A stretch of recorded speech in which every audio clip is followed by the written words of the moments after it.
78व्या स्वातंत्र्य दिनाच्या सर्व भारतीयांना खूप खूप खूप शुभेच्छा. आज भारत आर्थिक महासत्ता होण्याच्या दिशेने वाटचाल करतोय. हे न्यूजमध्ये ऐकल्या जातं, पेपरामध्ये वाचल्या जातं. पण ज्यावेळेस कृषी प्रधान भारत देशाकडे बघितलं जातं त्यावेळेस शेतीबद्दल कोणीच बोलत नाही. शेतीबद्दलची हा नास्ता शेतीला संपवत चाललेली आहे. शेतीकडे बघत असताना सरकारच काय कोणीही असू द्या, शेतीकडे बघताना अगदी अगदी अगदी खालच्या पातळीच्या खालच्या लेवलने बघतो.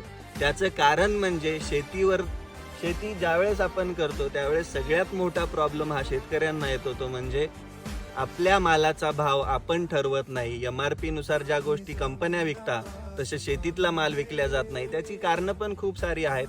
शेतकरी संघटित नाही असं सगळ्यात आधी मानलं जातं. त्याच्यानंतर माल आपला हा खराब होणारा असतो, 1-2 दिवस टिकणारा असतो, त्यामुळे पण असू शकतं. परंतु हा शेती